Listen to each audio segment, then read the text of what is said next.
¿Historia para quién? Historia para ti, para él, para ellos, para todas, para mis amigos, para redes sociales, para todo el mundo, para mis amigas, para mí, ¿no? ¿Historia para quién? El sentido actual de la historia. ¿Quién escribe? ¿A quiénes les habla? ¿A ti? ¿A mí? ¿A todas y todos? Una coproducción entre el Instituto Nacional de Estudios Históricos de las Revoluciones de México y Radio Educación. Enarbolando banderas, no volveremos atrás. Y estaremos siempre alerta, cuidando nuestro lugar. Y estaremos siempre alerta, cuidando nuestro lugar. Somos mujeres de todas partes, somos hermanas, hijas y madres. Juntas hacemos esta canción que ya resuena en cada rincón. Somos mujeres de todas partes, somos hermanas, hijas y madres. Juntas hacemos esta canción Que ya resuena en cada rincón. cargando miedo sin pena de este camino Que a todas nos pertenece. En 1975, en pleno Año Internacional de la Mujer, la Ciudad de México fue sede de un evento sin precedentes, la primera conferencia mundial sobre la mujer organizada por la ONU. Por primera vez, mujeres de distintas latitudes, ideologías, lenguas y contextos históricos se reunieron para articular, en común, demandas urgentes: igualdad, desarrollo y paz. Pero más allá del discurso oficial, ¿qué tensiones, contradicciones y esperanzas surgieron en esa cumbre? ¿Qué lugar ocuparon las mujeres del sur global, especialmente las latinoamericanas? ¿Y cómo resonó esta conferencia en la historia de los feminismos, los derechos humanos y la política internacional? Hoy, en Historia para quién, revisamos críticamente este parteaguas con una mirada que honra la memoria, pero que no se detiene en la nostalgia. Nos acompaña Jimena Salgado, internacionalista, analista y voz lúcida en los estudios sobre género, geopolítica y diplomacia.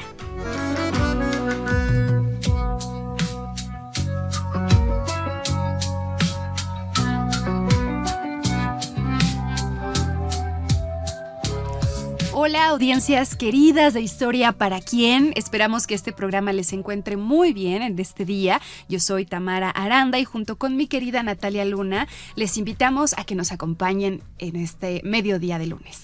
Tamara, estamos muy contentas porque podemos estar llegando a todas nuestras audiencias, por supuesto, además en el formato audio, también el audiovisual, así es que les invitamos a que si están en sintonía con la FM, también le puedan poner a YouTube o X o también a través de Facebook, porque ahí también estaremos compartiendo esta conversación que ya lo decíamos en la introducción, será con nuestra queridísima Jimena Salgado, internacionalista.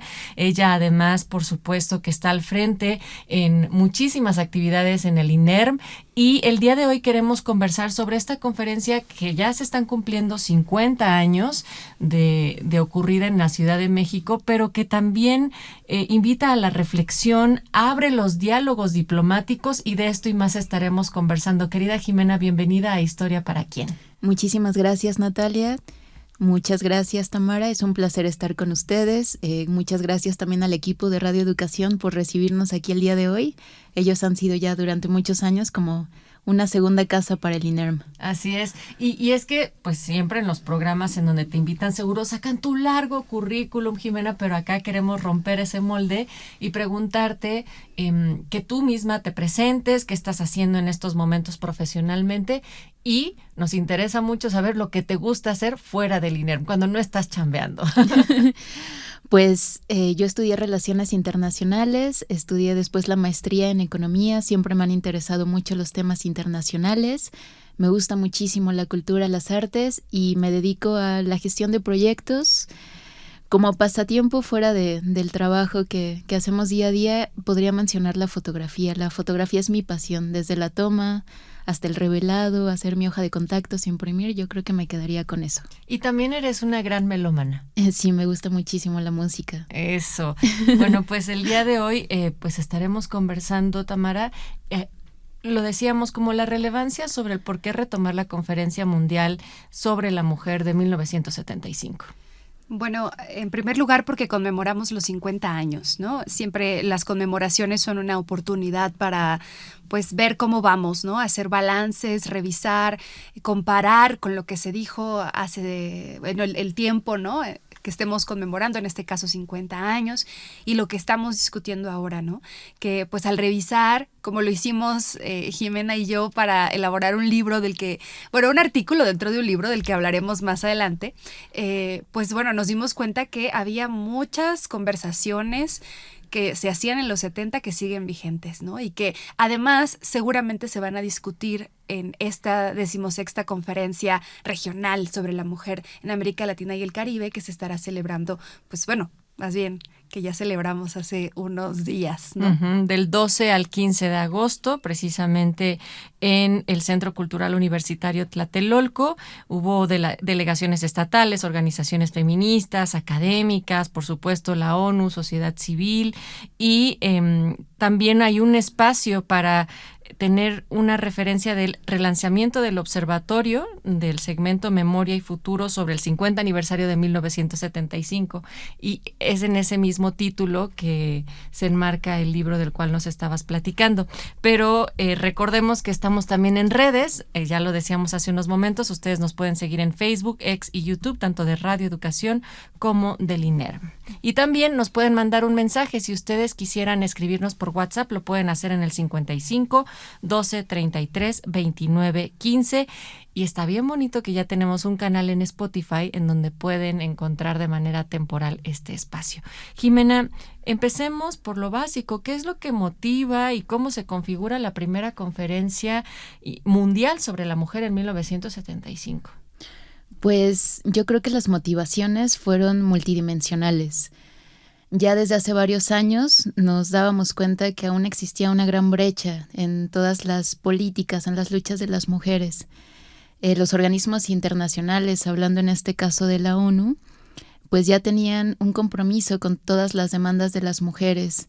En esos tiempos ya se habían hecho conferencias que hablaban de la alimentación, que hablaban del medio ambiente, que hablaban de la población, pero faltaba la agenda, faltaba hacer caso a todas estas demandas feministas de los 60s, de los 70s. Era importante ya a nivel global tener una agenda y después tener convenciones vinculantes. También fue muy importante justamente porque ya había un reclamo social de todas las mujeres de que no se sentían representadas, y esa fue una de las mayores motivaciones de esta gran conferencia mundial.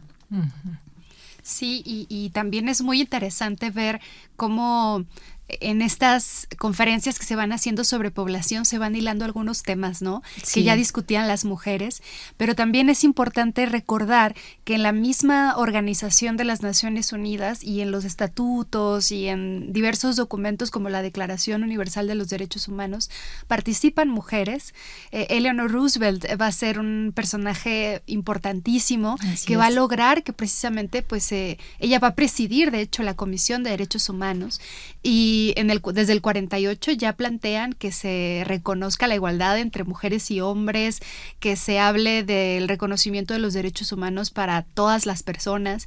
O sea, no es para los hombres, ¿no? Sino para la humanidad. Entonces, ya recordando a un personaje también muy clásico de la historia del feminismo mexicano, que es Ermila Galindo, y su lucha por el uso o el especificar mujeres y hombres, ¿no? Cuando se le pretendía prohibir su participación política porque explícitamente en las leyes no se hablaba de mujeres, y ella decía, bueno, es que tampoco se prohíbe, ¿no? Entonces, el genérico masculino lo voy a aprovechar a mi favor.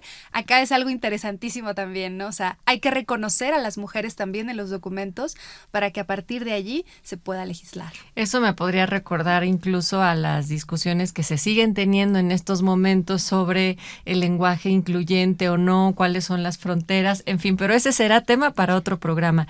¿Cuál era el contexto político internacional, Jimena? Y también la relevancia de que la ONU reconociera que abordar las problemáticas y temas, ¿cómo le llamaban? temas concernientes a mujeres por ahí era una línea que tendrían que adoptar de manera mundial. Sí, bueno, el contexto de la conferencia es muy interesante porque todavía estamos sufriendo y pasando la Guerra Fría. Entonces, pues estamos en bloques, tenemos también a los países no alineados, también tenemos dictaduras, es un periodo muy interesante de los 70s. Entonces es muy interesante pensar porque los organismos internacionales pensaron, bueno, la agenda feminista de las mujeres puede ser un terreno neutral, y fue todo menos un terreno neutral. Entonces, ese contexto histórico es muy, muy interesante de revisar, porque además durante todas las negociaciones, lo que pasó en la tribuna, que hablaremos más adelante, lo que pasó en las negociaciones, en las pláticas que se tuvieron a nivel diplomático, pues se dejaron ver estos bloques, se dejaron ver estas demandas, se dejó ver el sur global, se dejó ver todo este contexto internacional que teníamos, las mujeres justamente de Brasil, de México, de otras latitudes, hablaban algunas de dictaduras y todas las agendas eran muy distintas. Entonces es muy curioso este contexto internacional. Sí, es muy curioso porque si pensamos en las mujeres que participaron en estos organismos internacionales desde que se fundaron en los 40, después de la Segunda Guerra Mundial y en estos primeros años de la Guerra Fría, pues son precisamente en su mayoría mujeres del norte, ¿no? Mujeres de los países industrializados. La misma Eleanor Roosevelt, ¿no? Es la primera dama del mundo, se le conocía, ¿no? Porque era la esposa del presidente de Estados Unidos. Entonces, bueno, o sea, hay esta suerte de mujeres con un capital cultural, social, político muy importante. Y eso incluso hasta la fecha, ¿no? Ya en las conferencias de los 90s, 2000, siguen apareciendo estas figuras también muy icónicas del norte global, ¿no? Como Hillary Clinton. Pero bueno, a partir de esta conferencia hace 50 años, precisamente aparecen estas otras actrices en escena, ¿no? Y eso va a ser sumamente interesante. La apertura que dan estos organismos internacionales lo que hace es convocar a mujeres que no se esperaban, a discursos que no se esperaban, y eso pone en jaque completamente tanto el plan que se tenía para revisar dentro de estos espacios, como la misma conferencia o la tribuna, como también lo que se pensaba acerca de la cuestión de la mujer, como llamaban. La cuestión de la mujer, así es como precisamente lo quería nombrar. Sí, y además llama la atención que la sede que eligen sea México. Ahora bien, hay chismecito de por medio, porque recordemos que esto fue en 1975. Estaba Luis Echeverría al frente de la presidencia en nuestro país. Veníamos en una época de represión muy dura, las juventudes, el clima político era muy complicado. En el 71 había ocurrido el halconazo, es decir, hacia el interior las cosas no estaban resueltas, las juventudes no tenían una plataforma para realmente estar discutiendo abiertamente sobre este tipo de temas.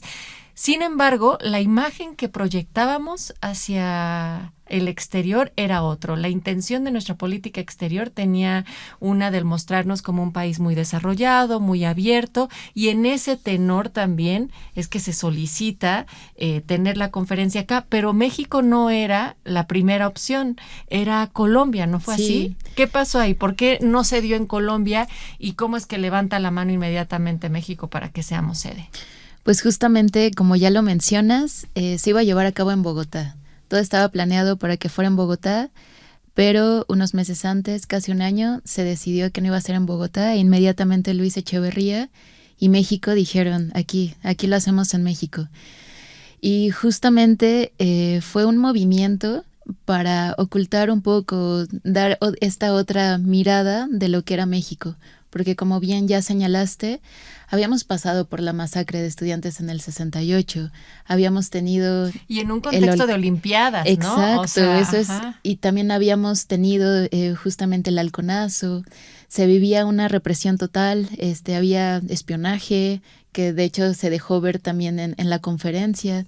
Muchas de las feministas fueron perseguidas por el gobierno, estaban muy al pendientes de lo que decían, de lo que hacían.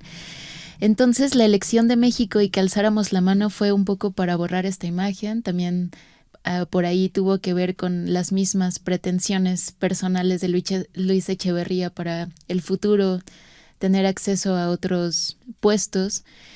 Y justamente para liderar, para mostrar que México estaba en vanguardia, que México podía también estar de parte de la justicia social, que podía estar con las agendas más nuevas, con las mujeres. Y fue interesante también conocer en este periodo los cambios constitucionalistas que se hicieron.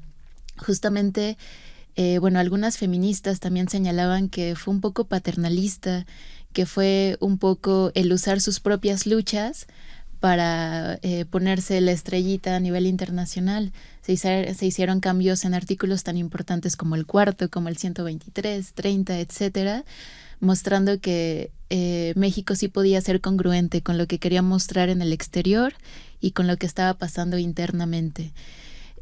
Fue bastante interesante. Justamente se decidió que fuera en la Ciudad de México para mostrar que estábamos a la altura, y esto también servía como puente para que dijeran: México puede liderar este sur global, puede estar en las conversaciones más interesantes, puede justamente dialogar no solo con el bloque socialista, pero también puede estar hablando con el norte, pero también puede hablar de África, de Asia, de todos los países de América Latina. Y me parece muy importante esto que mencionas de México como vendiéndose al exterior, y también pensando en Echeverría como una figura que buscaba pues también su futuro, ¿no? ¿Qué voy a hacer después de que acabe la presidencia? Es interesante también porque México va a ser en esos años país de asilo, y precisamente en el 74 es cuando se hacen estas reformas que van a decir, bueno, a ver, nos vamos a preparar para tener toda esta mirada internacional, vamos a demostrarles que México tiene este aparato legal que sustenta que somos un país de avanzada en términos de justicia social, que vamos hacia el desarrollo, porque es muy importante recordar que el lema de la conferencia era igualdad, desarrollo y paz. Uh-huh. Precisamente era lo que se buscaba, incluir a las mujeres en todos los programas de desarrollo que existan en el mundo. Decíamos, no podemos avanzar si el 50% de la población permanece subyugado, ¿no? Debemos incorporarlas dentro del mercado laboral, debemos hacer que también ellas pues participen de la economía del mercado internacional, ¿no? En estos años también en los que pues el capitalismo también va imponiéndose, ¿no? Ya hacia los 70. Y bueno, recordando esta visión, pues México va a ser un líder, ¿no? En América Latina también durante los 70. Es un país que está albergando a refugiados chilenos. O sea, dentro de este contexto de dictaduras, México parece que no... En México parece que no pasa nada, ¿no? Uh-huh.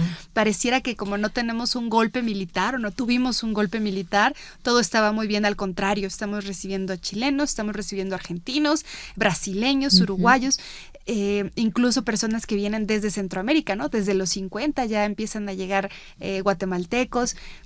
Entonces, bueno, México se toma muy en serio este papel como de hermano mayor de la región, y por eso también es muy significativo que a 50 años de la conferencia del 75 tengamos ahora la 16ª conferencia regional, ¿no? Con un panorama también pues distinto políticamente, y sin embargo las conversaciones pues parecen ser muy similares. Sí, y en esta ocasión, esta conferencia a la que hace referencia Tamara, el tema central es las transformaciones en los ámbitos político, económico, social y cultural y ambiental para impulsar la sociedad del cuidado y la igualdad de género. Ese fue el tema que se planteó para esta 16ª conferencia. Quiero hablar de muchas cosas porque hubo también algunos desatinos en cuanto al nombramiento de quien presidía la conferencia del 75. Esto lo hablamos un poco más adelante, pero quisiera recordar que ya en el 71, Rosario Castellanos, ante Luis Echeverría y su esposa,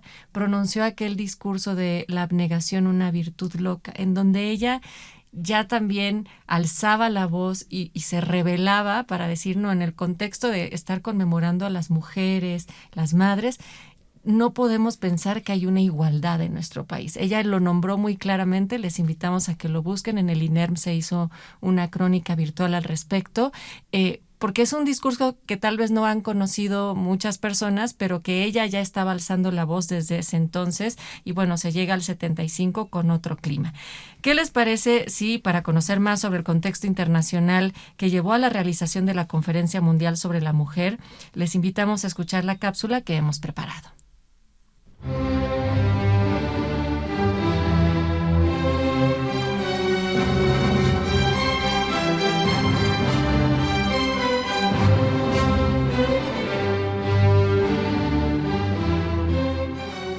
En los últimos momentos de la Segunda Guerra Mundial, el mundo vio la emergencia de nuevos temas sociales y entre ellos se posicionó lo que se conoció como la cuestión de la mujer. En ese contexto, en 1945, se llevó a cabo la Conferencia Interamericana sobre Problemas de la Guerra y la Paz en la Ciudad de México, que fue conocida como Conferencia de Chapultepec.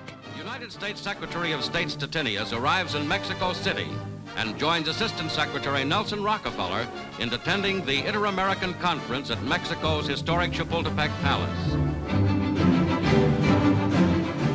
En este evento, Amalia González Caballero, la única mujer de la delegación de México, presentó una ponencia sobre los derechos de la mujer en la región y llamó a que los países del continente adoptasen una legislación para suprimir toda discriminación por razón de sexo con el fin de promover la igualdad política y civil de las mujeres.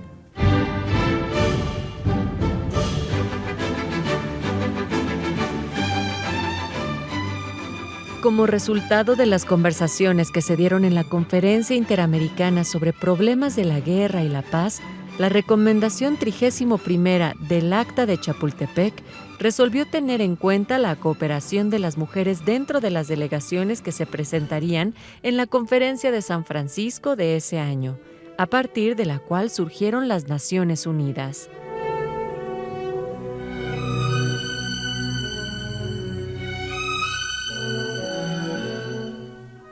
Tres años después, en 1948, se adoptó la Declaración Universal de los Derechos Humanos, una de las guías clave para el respeto, garantía y promoción de este tema en la actualidad. Mujeres como Eleanor Roosevelt, de Estados Unidos, Hansa Mehta, de India, Minerva Bernardino, República Dominicana, o Bodil Begtrup, Dinamarca, fueron clave para incluir el principio de igualdad de género en este documento. El documento logró que se reconociera la igualdad de derechos entre hombres y mujeres en el preámbulo y que el artículo primero afirmara que todos los seres humanos nacen libres e iguales. Sin embargo, estaba por comenzar un nuevo recorrido para las mujeres, pues mientras los organismos internacionales abrían espacio a esta cuestión, en el mundo de la Guerra Fría se vivían luchas que hacían ver el tema como algo secundario o propio de los países industrializados. Entre 1945 y 1970 también se habían superado las necesidades más urgentes de la posguerra, por lo que la ONU se convirtió en un organismo capaz de convocar acciones conjuntas para solucionar problemáticas estructurales pensadas bajo el paradigma del desarrollo como la salud, alimentación y educación. Y estaba claro que el desarrollo no podía excluir a la mitad de la población, por lo que la década de 1970 fue el momento propicio para posicionar la agenda de género internacional. Estás escuchando Historia para quién.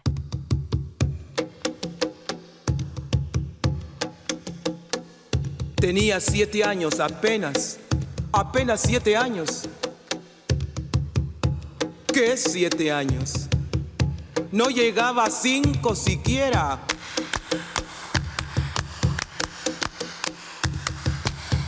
De pronto unas voces en la calle me gritaron negra. Negra, negra, negra, negra, negra, negra, negra. ¿Soy acaso negra? Me dije. Sí. ¿Qué cosa es ser negra? Negra.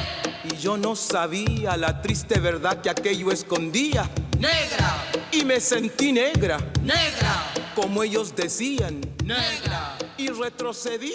Negra. Seguimos con ustedes, esto es Historia para quién. Si nos sintonizan por las ondas de la FM, recuerden que estamos todos los lunes al mediodía en el 96.5 de FM, como les decía, pero también podemos conectarnos atemporalmente con estas conversaciones, tanto en las redes sociales del INERM como de Radio Educación y por supuesto el micrositio de Historia para quién de Radio Educación.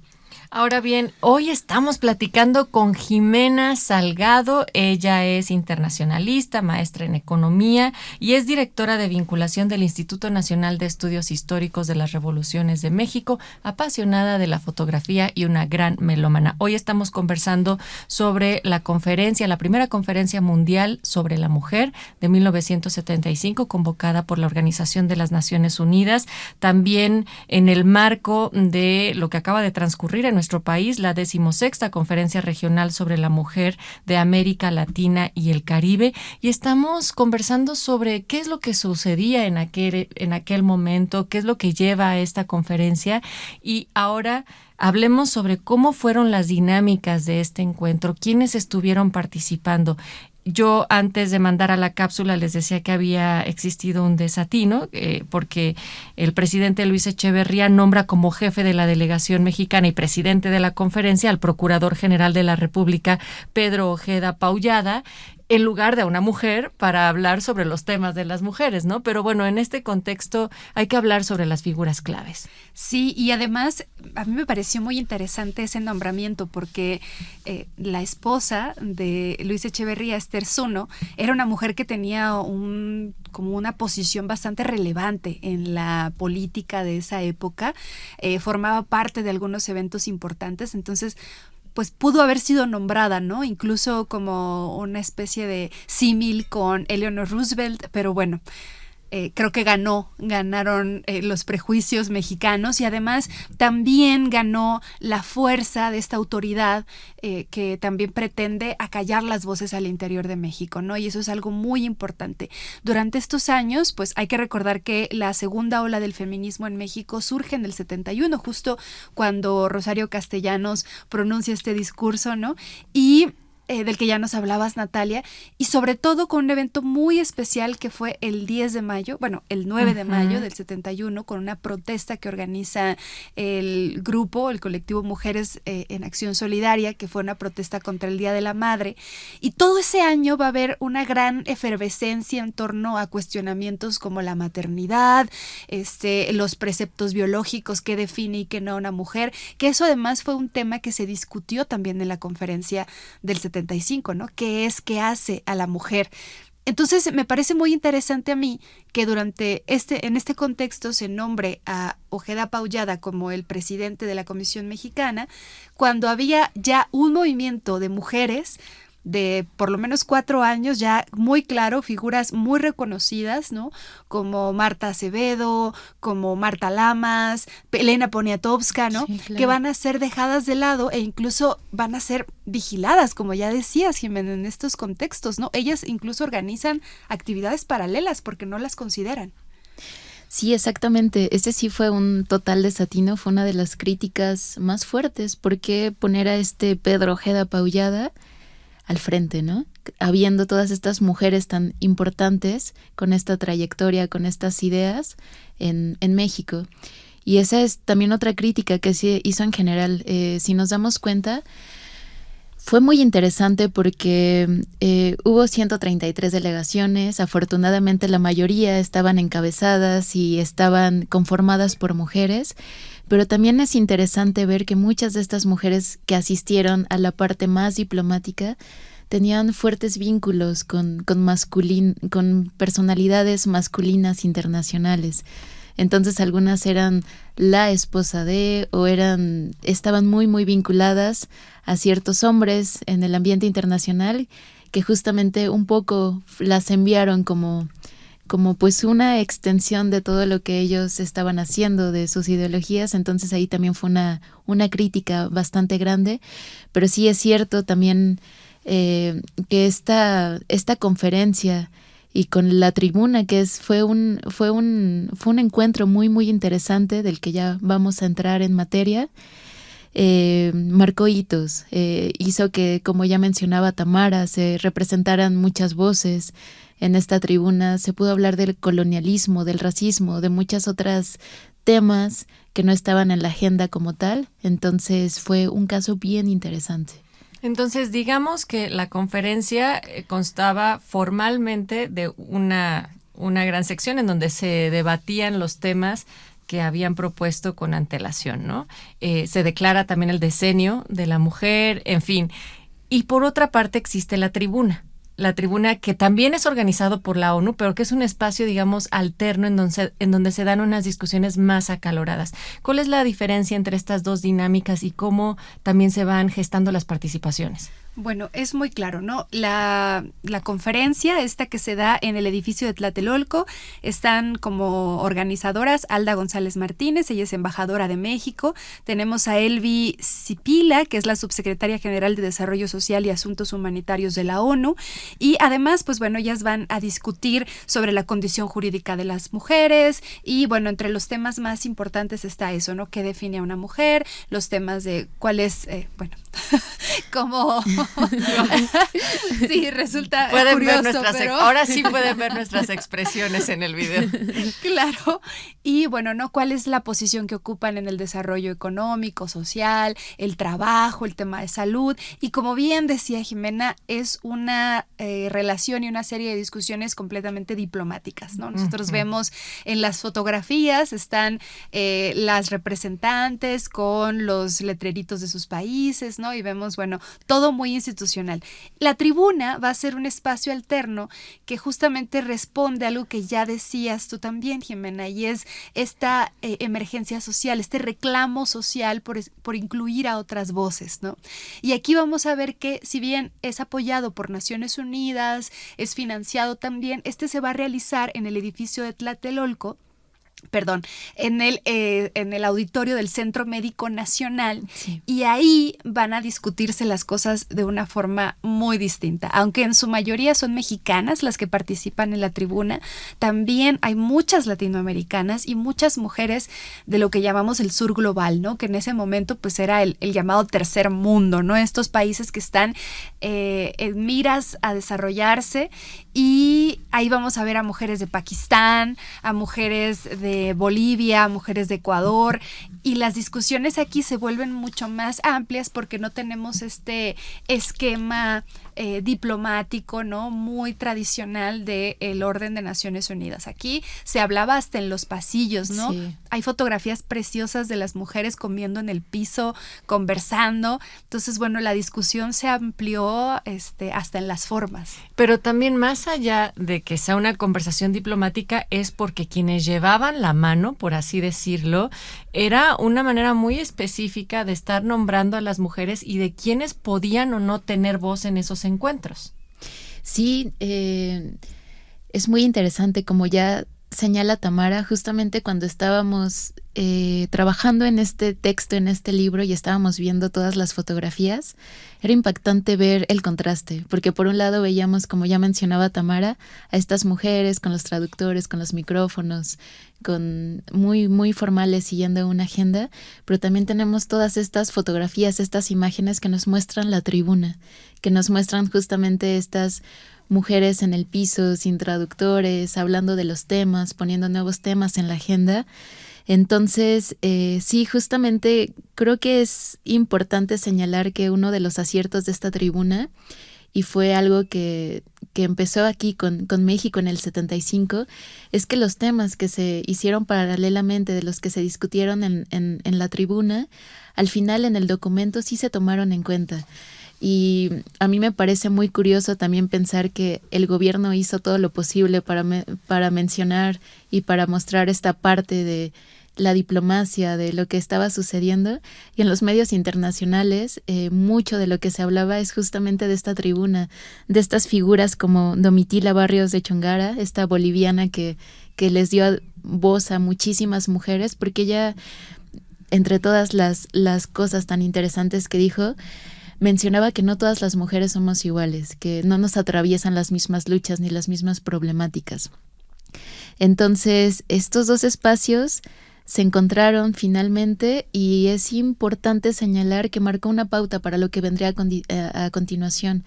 En los siguientes esfuerzos internacionales hubo esta especie de tribuna, ya no se dejó de lado a estas voces que tenían mucho más que decir, que no era justamente lo que estaba pactado por el norte, por los países europeos, pero que también hablaban no solo de, bueno, ya lo veremos también espero, pero los feminismos eran muy distintos en la época, dependiendo justamente si estabas en África, si estabas en Europa, si estabas en Estados Unidos. En Estados Unidos ya habían hecho modificaciones en las enmiendas para hablar de la paridad de género en cuestiones educativas, por ejemplo, pero en otros países se seguía hablando del colonialismo y de que lo de las mujeres seguían viviendo y lo que hablábamos ya de las dictaduras. Entonces, por ahí también había unas frases que decían que para muchas mujeres fue sorprendente saber que las otras mujeres estaban más cerca de lo que decía Marx que de lo que decía Friedan, ¿no? Entonces fue una suerte de mezclar todos estos feminismos, de saber que las estructuras eran diferentes, que como ya mencioné las luchas también lo eran, que los contextos eran diferentes. Y hablando otra vez de Domitila Barrios, ella decía que no era lo mismo tú como mujer que yo como mujer, que ellas llegaban peinadas y llegaban en coches, cuando ella tenía que luchar por su familia, ella tenía que hablar del contexto minero. Por ejemplo. Del contexto minero, madre de 11. Sí, ya sé. Y que llega a esa conferencia también. Sí, es interesantísima y además ella no se enuncia como feminista y esa es otra cosa, exacto, ¿no? Había algunas que no se enunciaban. Y que sigue pasando, o sea, justo ahorita en este momento tenemos esas conversaciones. Exactamente, y precisamente no lo hacen porque dicen, es que el lugar desde donde yo lucho es otro, ¿no? Para mí lo más importante es la transformación del mundo, de ahí que estuvieran más cercanas a Marx, ¿no? Por ejemplo. Sí. Uh-huh. Y a mí me parece muy interesante también cómo es que en la tribuna también se creó el espacio perfecto para la escucha entre los dos bandos, digamos, ¿no? O entre los diferentes pensamientos que existía y planteamientos políticos que había en la época, ¿no? Me parece muy interesante que una de las figuras más relevantes de la tribuna va a ser Betty Friedan, autora de La mística de la feminidad, que fue uno de esos libros que define lo que es ser mujer en la segunda ola. Y que es una definición pues propia de este primer mundo industrializado, ¿no? De mujeres de clase media alta, para las cuales la maternidad era una carga, ¿no? La casa era una prisión, mientras lo que vamos a ver en el feminismo afro, en los feminismos del tercer mundo, en los feminismos decoloniales, es que, por ejemplo, se reivindica el ser madre, porque pues para las negras era sumamente importante decir, a mí me quieren erradicar, por eso me están esterilizando, ¿no? Sí. Yo tengo que tener más hijos. Entonces, el posicionamiento político es distinto. Y justamente en estos puntos de encuentro, yo quisiera rescatar una frase que retomaron en el periódico justamente sobre la tribuna, o sea, que es un periódico que pueden consultar además en los estudios de género del Colegio de México, pueden buscarlo así en su buscador de confianza. Shilonen se llama el periódico, y esta es lo que dijo la representante pakistaní, disculparán ustedes la pronunciación, Shawar Humaid. Ella dijo, y cito, yo estoy aprendiendo mucho, pero no creo que las occidentales estén logrando mucho. Nos hablan a las de los países en desarrollo sobre nuestros problemas. Traen ya sus ideas preconcebidas y no escuchan antes de discutir. Solo están tratando de deshacerse de sus traumas. Y esta última frase me recuerda a Dalia de la Cerda, también haciendo una crítica muy tajante hacia ese feminismo blanco, liberal, ¿no? En el que, bueno, se odia a los hombres, y dice Dalia, quizás no es por ahí, tal vez deberían ir a terapia. Literalmente lo escribió así. Sí, y además pensar que cuando decimos, valga la aclaración, de un feminismo blanco, tiene que ver con todo este contexto previo desde donde ideológicamente surge su posicionamiento político. Nos valga la aclaración, y me parece muy importante entender que estas discusiones, con los contrastes como alguien con Betty Friedan venían y Domitila Barrios, en lo que se considera como el espacio público y lo privado de las mujeres, es decir, quienes han tenido derecho a un espacio público, una vida a una vida privada, como pensar solamente en los hijos, la casa, el marido, y estas mujeres racializadas que dicen nosotras no tenemos derecho a tener esa vida privada, siempre estamos en lo público porque siempre estamos trabajando, nuestros hijos también, todo está puesto ahí a la luz del mundo. Vamos a escuchar a continuación cómo es que este tema le resuena a la gente en las calles, en donde nuestro compañero Juan Ramírez siempre va y pregunta. Desde esta tribuna escuchamos.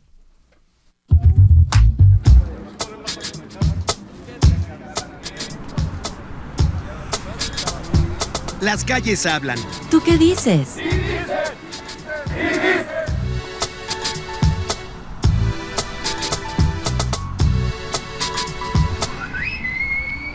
Bueno, yo siento que ser mujer es poder disfrutar de muchas cosas, sin embargo, hay muchas probabilidades más de que no podamos hacerlo porque se nos ha enseñado a seguir como un régimen. Ser mujer es extraordinario, ¿no? O sea, el concepto es extraordinario. Yo digo que somos creadoras, pero sí hay muchos obstáculos y yo he trabajado muchísimo con hombres. O sea, siempre el nivel alto es para el hombre, ¿no? Primeramente que la mujer se organice para que reciba el respeto que debe de merecer, ¿va? Que se deben de dar a conocer y respetar todos los valores, porque pues hay grupos muy vulnerables, tanto como mujeres, comunidad trans, etcétera, personas indígenas que no tienen como el respeto de escuchar su voz. Creo que el machismo sería un tema que tenemos que platicar porque se mira mucho aquí en México y también en Estados Unidos se ve mucho el femicidio y siento que es algo que tenemos que hablar más de porque siento que muchas mujeres no encuentran la justicia. Igual todavía siento que hay un poco de desigualdad también. Pues tendría que seguir abordándose la brecha salarial, sobre todo en niveles empresariales fuertes, en donde las mujeres participan de liderazgo, pero el salario es bastante diferente de un hombre que hace el mismo trabajo. Hay violencia de género, sexual, estructural, vicaria, todos los tipos de violencia que se siguen enfrentando. O sea, hay compañeras que siguen sufriendo mucho sobre, pues, en oportunidades laborales, discriminación. Es que cada vez más muertas, más desaparecidas y realmente no se hace nada. Sueltan a los feminicidas, no se ejercen las leyes con el rigor que debieran. Pues violencia también en términos de salud. Violencia obstétrica y cómo son tratadas las mujeres que están embarazadas o que están pues a punto de dar a luz. Sabemos que en esta época hay una igualdad, pero yo creo que se debe hacer conciencia ahora. Como en los hombres se hace la conciencia de respetar a las mujeres, también de las mujeres a ver que la igualdad es 50-50, no nada más que ya está creciendo más el derecho a la mujer y el derecho al hombre está quedando abajo. No hay igualdad, más que nada tomando en cuenta las mujeres trabajadoras que son madres o que tienen alguna discapacidad, si se les trata como diferente o no les dan empleo, creo que sería eso. Pienso que ya más internacionalmente hablando, todos pasamos lo mismo, ¿no? O sea, de diferentes formas, de diferentes bases, con diferentes riesgos y pros. Definitivamente las mujeres tienen muchos más riesgos a la hora de migrar de un lugar a otro, sobre todo al atravesar Latinoamérica. Las mujeres y en especial las niñas sufren muchos más peligros. Pues yo creo que en todos los países hay, obviamente hay unos que se notan más que otros, pero todos tienen zonas donde hay precariedad y afecta de manera sustantiva más a las mujeres. Sobre todo en ese tipo de zonas donde son a lo mejor niñas adolescentes de entre 12 y 16 años, teniendo hijos o casándose con hombres que tienen más de 25, 30 o inclusive ya hasta la tercera edad, y es algo súper común. En otros países la mujer no tiene ese tipo de derecho y pues espero que cambien las cosas poco a poco. Pensando en otros países, sobre todo como hacia abajo de Latinoamérica, creo que sí hay muchos cambios aquí. Tenemos más oportunidades en lo laboral, en los cuidados. Creo que sí hay lugares donde la mujer sigue siendo todavía más vulnerada, minimizada en cuanto a sus labores y menos oportunidad. La realidad es que aunque somos un país en donde hay como libertad y democracia, lo tenemos pocas personas. Ahorita que las escuchaba a ellas es también el pensar qué sucede con las mujeres que no logran estudiar o no logran avanzar más y desafortunadamente es la mayoría de nuestro país. Por eso sigue siendo vigente. Que se cree que los hombres son todo, cuando pues las mujeres también somos personas con derechos.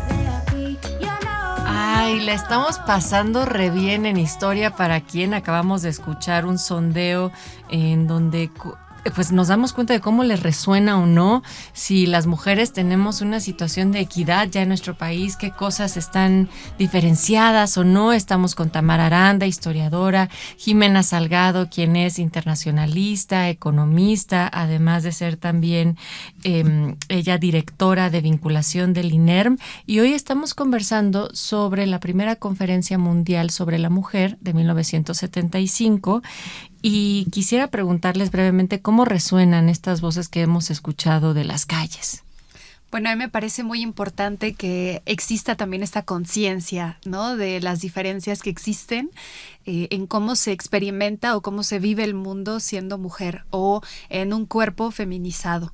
Me parece muy importante también que exista mucha claridad. Me llamó la atención un testimonio sobre cómo es que se enfrentan a la migración las mujeres, ¿no? Y ese es un tema cada vez más visible y que evidencia desde mi punto de vista cómo es que estas diferencias son muy claras, ¿no? Todavía sabemos que existen mujeres que al migrar, bueno, tienen que prevenirse de 1000 formas, que dan por hecho que van a ser abusadas, que saben que van a padecer todo el camino y que, bueno, eso no debería ocurrir, ¿no?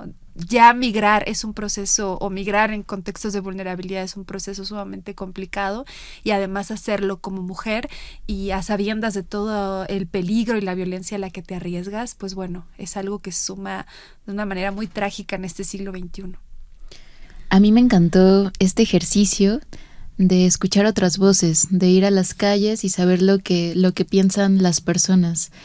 Los testimonios me dan cuenta de todo lo que todavía nos falta poner en las agendas, de los temas que tenemos pendientes, y también me dio mucho gusto escuchar voces de hombres que también hablan y que entienden un poco, ¿no?, de lo que están pasando con las mujeres, porque es importante que todo esto que estamos hablando ahora no quede solo como una lucha solo para las mujeres. Los hombres también tienen que cambiar para que todo esto en realidad de lo que estamos hablando se vea globalmente, todos estos cambios. Hace unos momentos, Jimena, estabas planteando sobre la necesidad de hablar de los feminismos, ¿no?, de estos feminismos distintos, contrastantes en las diversas regiones que estuvieron presentes, las 133 delegaciones en la conferencia, y te preguntaría qué papel tuvieron las mujeres indígenas, afrodescendientes y campesinas. ¿Fueron representadas? ¿Cómo es que se integran también sus necesidades e intereses en ello? Pues lamentablemente tendría que mencionar que en números sí fueron subrepresentadas, pero también de una forma muy positiva y muy transformadora fueron escuchadas las personas y las mujeres que ahí estuvieron. Me pareció muy interesante cuando estábamos leyendo, cuando estábamos investigando para este precioso texto del que hablaremos más adelante, ver que sí hubo representantes indígenas, afrodescendientes, campesinas, trabajadoras, etcétera. Y justamente el tipo de feminismo, como ya mencionabas, muchas de ellas ni siquiera se consideraban feministas. Ellas iban como mujeres a hablar de las problemáticas que tenían en sus países y cómo, siendo mujeres, eso las tocaba. Leímos muchísimo, por ejemplo, no sé, por mencionar un ejemplo, África, cómo hablaban mucho del apartheid, cómo hablaban de que sí, tenemos que acabar con el racismo a la par que con el sexismo.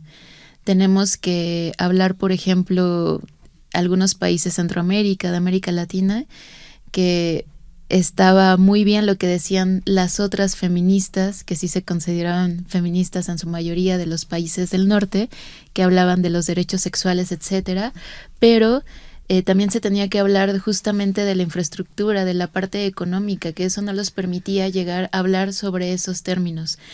Afortunadamente fueron representadas, eso fue un ejercicio precioso que sucedió en esta conferencia porque fue incómodo. Se tuvieron diálogos y conversaciones y discusiones que fueron totalmente incómodas, pero eso sirvió para sentar las bases del cambio. Después de esta conferencia nos damos cuenta que surgió la revista FEM, que surgieron más grupos de mujeres. Entonces, aunque el número en ese entonces, en el 75, no fue el número que hubiéramos deseado, fue un número que alzó la voz y que permitió que en la agenda se hablara del colonialismo, que se hablara de la comunidad trans, que se hablara de otros temas. Y todo eso también está puesto en la experiencia. Ahora sí hablemos de ello, del libro Memoria y Futuro, 50 años desde la primera conferencia mundial sobre mujeres. Bueno, este es un libro que es editado por el INERM, por Secretaría de Cultura, Secretaría de las Mujeres también participa, la CEPAL, me dirás, Jimena, ¿quién nos hace falta? El acervo diplomático. Ay, muy importante, ellas hicieron además un texto muy interesante sobre estos primeros momentos del multilateralismo y el género. Entonces, bueno, nosotros les invitamos a que lo revisen, a que lo lean. Está disponible en la página del INERM, también en la página de la CEPAL.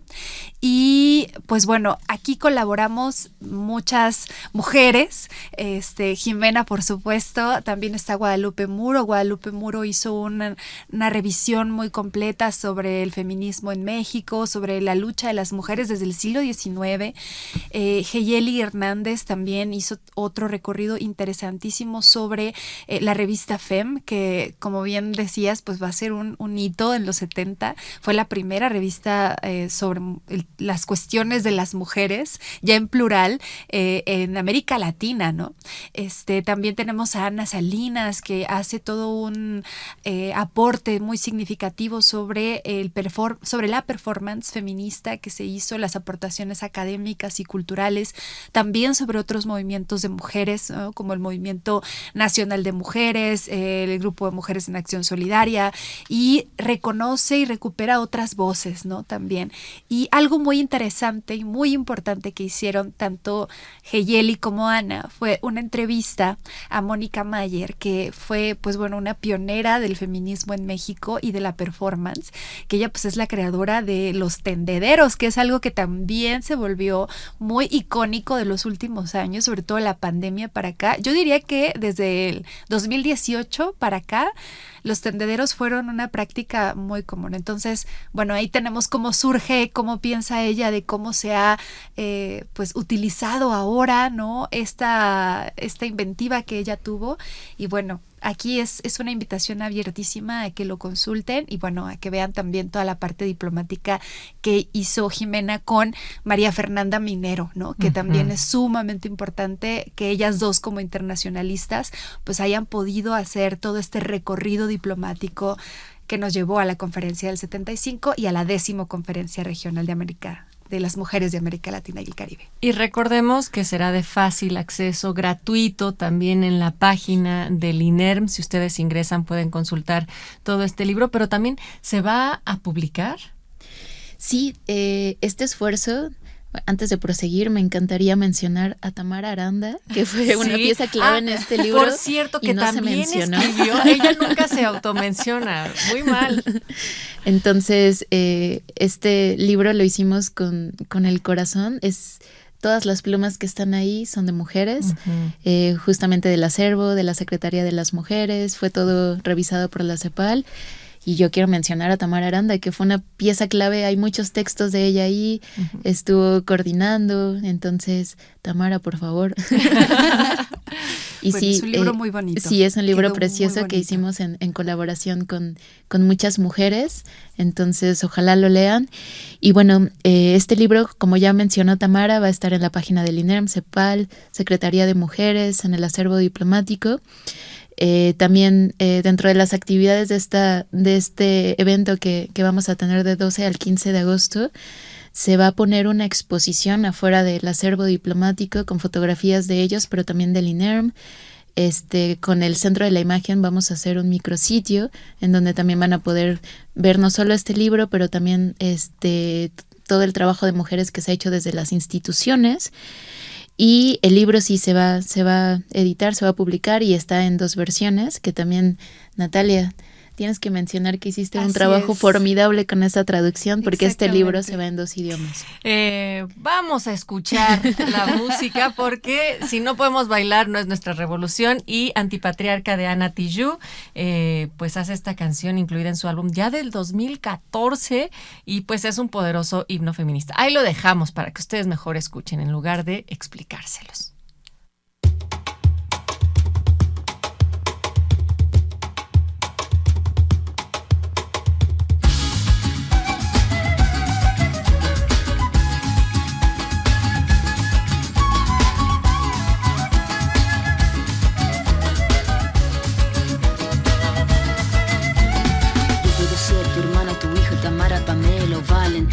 Puedo ser tu gran amiga, incluso tu compañera de vida. Yo puedo ser tu gran aliada, la que aconseja y la que apaña. Yo puedo ser cualquiera de todas, depende de cómo tú me apodas. Pero no voy a ser la que obedece, porque mi cuerpo me pertenece. Yo decido de mi tiempo, cómo quiero y dónde quiero.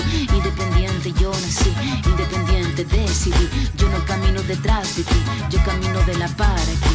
Tú no me vas a humillar, tú no me vas a gritar. Tú no me vas a someter, tú no me vas a golpear. Tú no me vas a denigrar, tú no me vas a obligar. Tú no me vas a silenciar, tú no me vas a callar.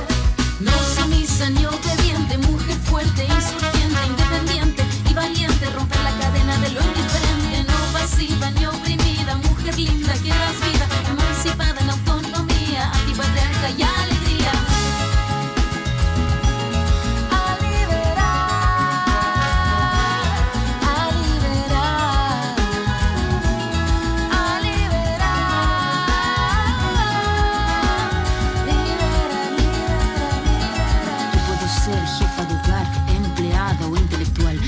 Ser protagonista de nuestra historia y la que agita la gente, la comunidad, la que despierta la vecindad, la que organiza la economía de su casa, de su familia. Mujer libre se pone de pie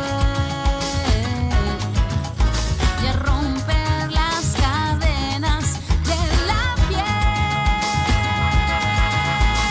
Tú no me vas a humillar, tú no me vas a gritar, tú no me vas a someter, tú no me vas a golpear, tú no me vas a denigrar, tú no me vas a obligar, tú no me vas a silenciar, tú no me vas a callar.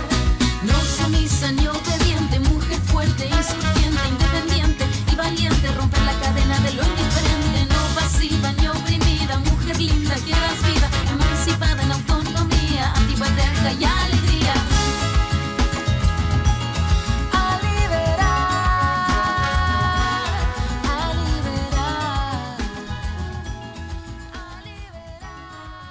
Escuchamos Antipatriarca de Ana Tijoux, un manifiesto que, como ya decías, Natalia, se convirtió en un himno feminista. Es muy curioso porque las entrevistas de Anita, ya en los 2020, pues bueno, ella decía que le parecía muy curioso cómo esta canción se había recuperado, ¿no? En ese movimiento de mujeres del 2018-19 durante la pandemia.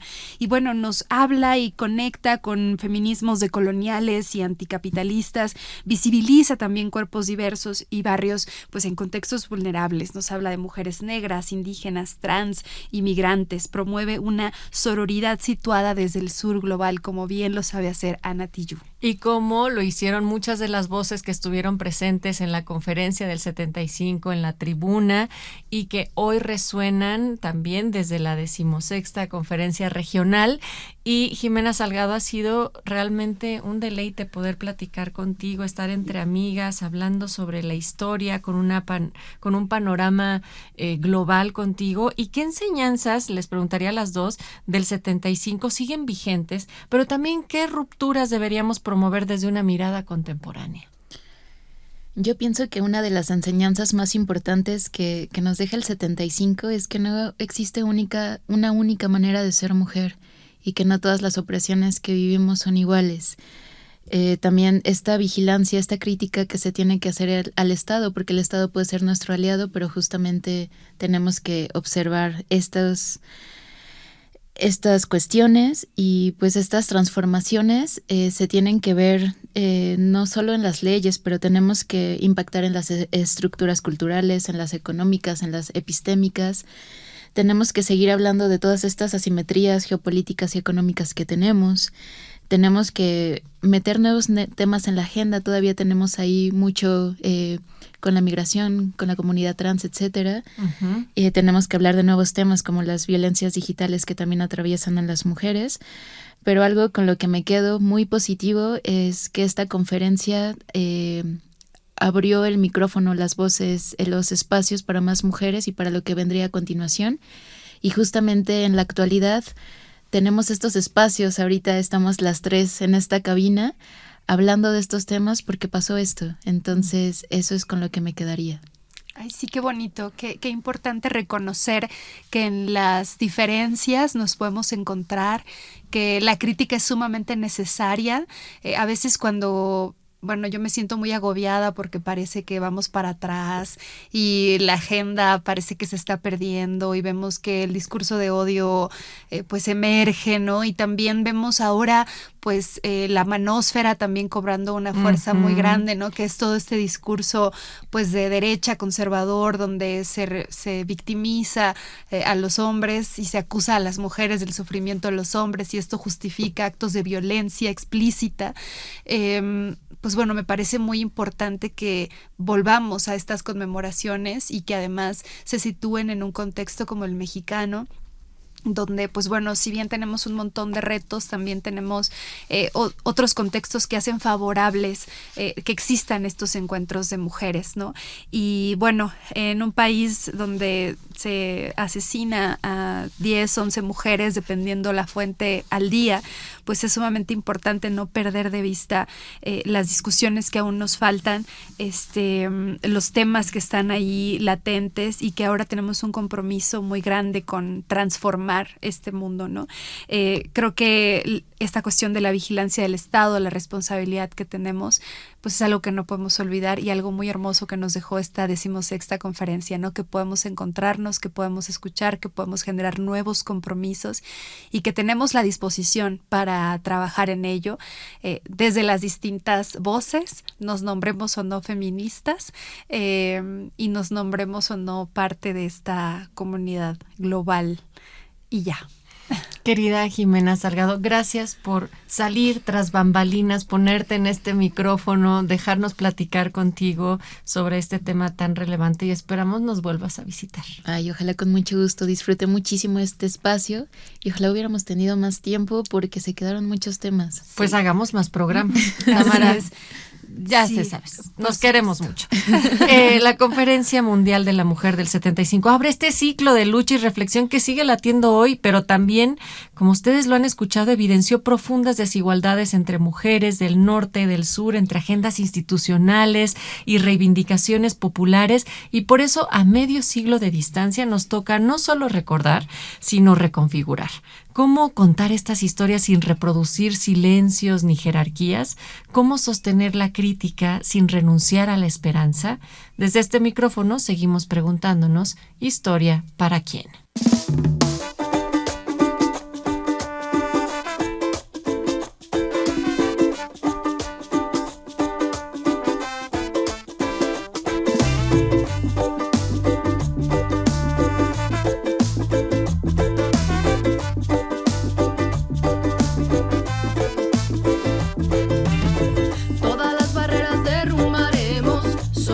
Aunque digan somos menos, somos fieras en esta selva. Con femenina esencia comprobaremos que sororidad es la respuesta. A través de amor, lucha y coherencia labramos camino espiritual con la tierra. La luna madre brillante de nuestra marea. Conectamos con ancestras, guían con el mar nuestras estrellas. Vibraciones de la diosa me dan respuestas. En galaxia siento el poder del centro, medicina Pachamama te regala en cada aliento el suspiro del cuerpo cuando me libero. Con mis hermanas vibro, rivalidad no quiero. No, no, no, no. Sororidad es la respuesta, bro. Participamos en este programa por Radio Educación Juan Ramírez, Alma Lilia Martínez, Operación Alejandro Ramírez. Por el INERM, Jimena Salgado, Tamara Aranda, yo soy Natalia Luna, en la producción Mario Ledesma. El colectivo crece energía, siento el poder del centro. Medicina Pachamama te regala en cada aliento el suspiro del cuerpo cuando me libero. Con mis hermanas vibro, rivalidad no quiero.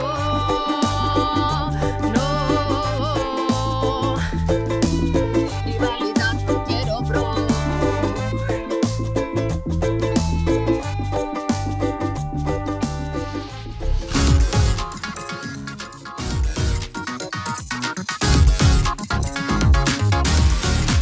Radio Educación y el Instituto Nacional de Estudios Históricos de las Revoluciones de México presentaron ¿Historia para quién? El sentido actual de la historia.